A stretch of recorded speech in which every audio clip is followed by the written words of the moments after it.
Welcome all to the preview shows, first of a new series, hopefully, and we're just going to sort of look at the upcoming fixture for Town and who we're playing this weekend or on a Tuesday night.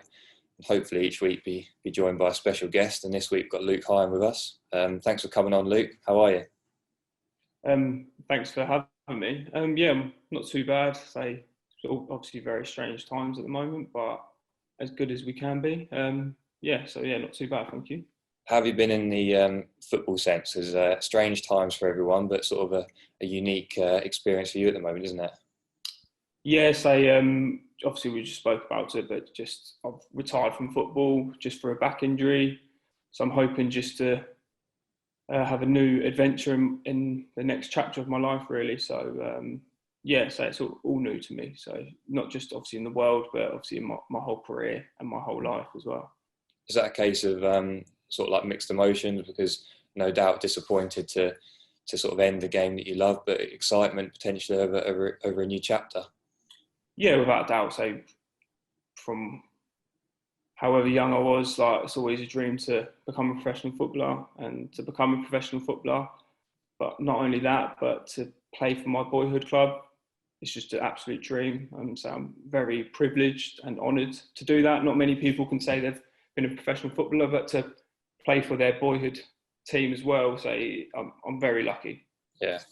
At the same time, it's obviously guttering to retire from it, but at the same time, you just got to kind of look ahead and look at all the positives in your life. Yeah. What's next? What's next in store? What are you hoping to sort of do? So I'm just in the process of doing a personal training qualification. I've got a good friend of mine who runs a gym called Attain and Sustain in Claydon. So he's been helping me out. But obviously, I'm still undergoing treatment, and hopefully, if my back gets better, I'd love to be able to do that. So I want to help people. So I'm a massive advocate of mental health. So I've had mental health problems in the past. So I'd love to be able to help anyone possibly in the future. So anyone I could help out, I'd love to do. Yeah, sounds like a good opportunity. And what's the sort of time frame on it? Because obviously a few things have been put on hold with the pandemic, but what are you hoping is sort of in the coming months for you? First and foremost, I'm just trying to get back to a physical state, really. I've been struggling with my back for a while now, so I'm hoping just to do as much rehab as possible. So it's just basically just trying to get myself physically and mentally better, and then maybe obviously if that, fingers crossed, that goes well, then hopefully in the coming future that I can explore that avenue. Yeah, and we're here to preview the game against Doncaster for Town. What have you seen of the club this season? I've watched a few games. So luckily, a few games have been on Sky and been on TV. So I watched a few games.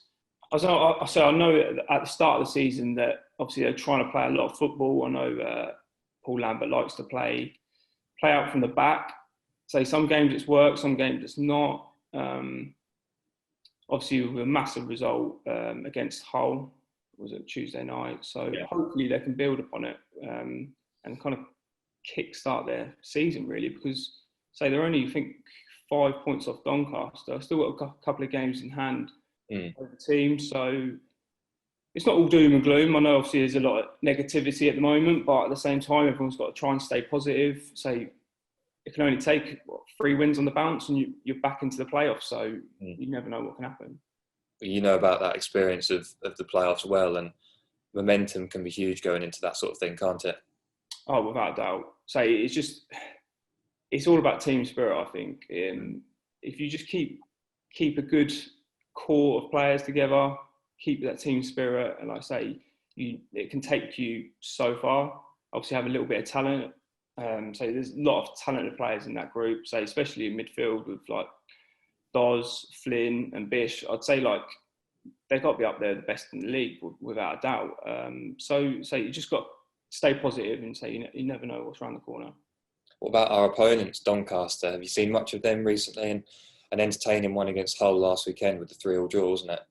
Yeah, so obviously I think it was for James Coppinger's Yeah. a bit like a testimonial as well, wasn't it? So yeah, like I watched a bit of Doncaster. I think Darren Moore's done a really good job. They play a really attractive style of football.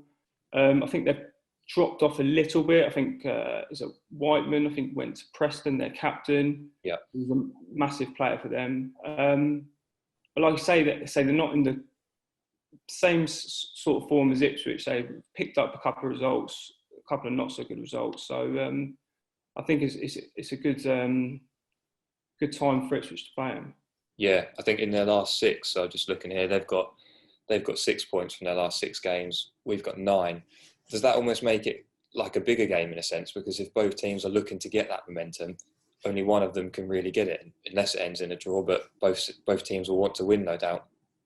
Yeah, I think it said Ipswich are only 5 points off Doncaster and they're 6th, and obviously Ipswich are 10th. So it is a massive game. I know both teams have got games in hand of teams around them. So if you like to say, if Ipswich pick up them 3 points, they're literally on the tail of Doncaster and on the back end of the top 6 as well. Yeah, defensively, fairly solid the last few games. We've kept 3 clean sheets in a row, 4 out of 5. And as a central midfielder, you had defensive responsibility as well. It's important that the team continues that, do you think? Yeah, so I think it's a massive part of it as well. I see Miles has obviously come back into the team. Yeah. I've always liked him as a player. I know he hasn't played regularly that much, but I'm glad that he's got his opportunity, because I think he's a really good player, and I think if he just stays in there, so you never know. But I know they've chopped and changed quite a lot. Obviously, not just the back four, but the whole team. But I think any manager or any team, you'd want to try and keep that core, that spine of the team intact as much as possible. But obviously, with injuries and dip of form and results, sometimes you have to chop and change. But say, ideally, you obviously want to keep that back four as solid as possible, and ideally, you just build relationships. If that back four stay the same, then obviously they can play off each other and they know each other's game. So it's just obviously about keeping a steady team. And we're at home, obviously, on the Saturday afternoon. Doncaster on their travels this season, they've got 6 wins from 12, so that's, it's average. What do you think of the sort of teams on the road this season, because there's no crowd? Do you think that's played a part? I say yes and no. In some ways it can help, in some ways it can't help. So it's obviously just the strange times at the moment, not just in the football world, but obviously in the world. But yeah, say sometimes it can help, but I think you just got to kind of just play to your best of your abilities. I think some players can thrive off the fans, and some players can crumble under the pressure of it, really. So it can work positively, but sometimes it can work negatively. So it's just all up in the air. Is there anyone for Darren Moore's side that you sort of identify as a danger man, Luke? Maybe someone like Josh Sims. He's got the most assists for them in the league, I think, this season with 6. Or Ockett Burhi, he's their top scorer with 8. They've got a few dangerous outlets, don't they? Yeah, I'm glad you pronounced his name, because I hope that's right. I've got no idea. Yeah, say that obviously. I think I've watched them in the past, and I think they're just a really good footballing side. Mm-hmm. So sometimes that's what you need. Like, you don't want individuals; you'd rather have a good team. And I say they do play a really attractive style. And I do like Darren Moore as a manager. He seems to have come across really well. So, like I say, obviously you've got some danger men, but at the same time, you just want to have a good, solid team and a good foundation to play from. Yeah, and how about from our side? We've got the dangerous players as well. And who do you think could be in a sort of position tomorrow to cause Doncaster trouble? I've always said it to people. I think Bish is such a good player. Like, he should be playing at a higher level. And I just think if you can get him on the ball as much as possible, like I say, I always hated playing against central midfielders who could run the ball, and he could just say, if you can just pick it up and just drive 20, 30 yards, it is a massive help to the team. Yeah. I'm glad that obviously Doz has made like a bit of a breakthrough season as well. And I think I watched games earlier on in the season. I thought he was really, really good.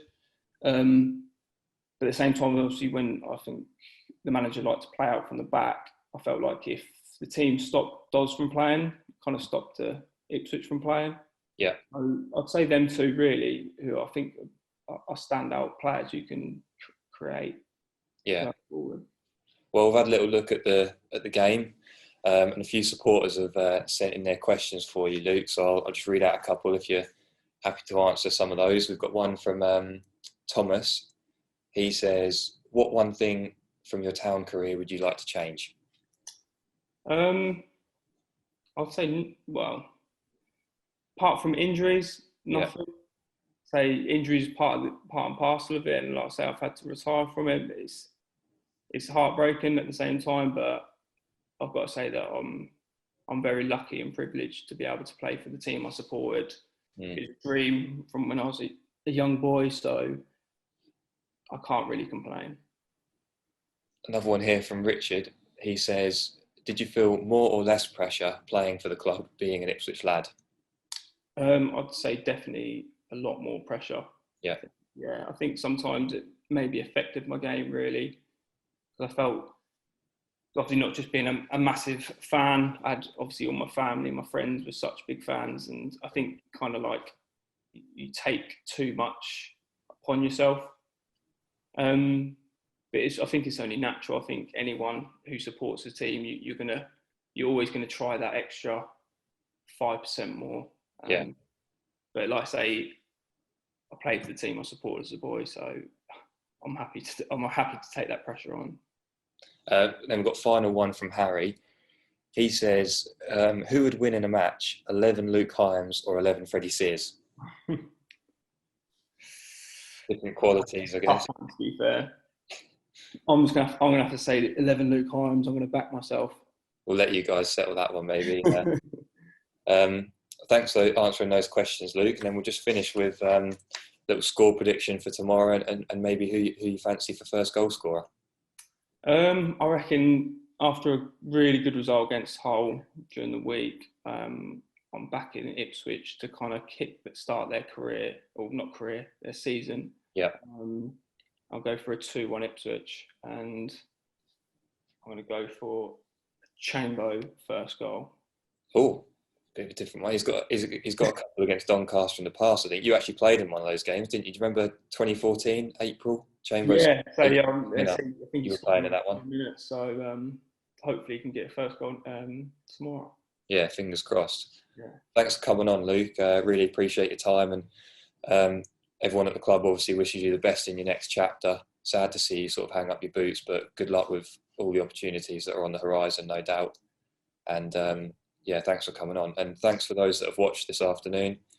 You can watch the game live on iFollow Ipswich. It's 3:00 kickoff against Doncaster, and tune in next time when we'll be speaking to someone on Tuesday afternoon. Thanks for watching. Cheers. Bye.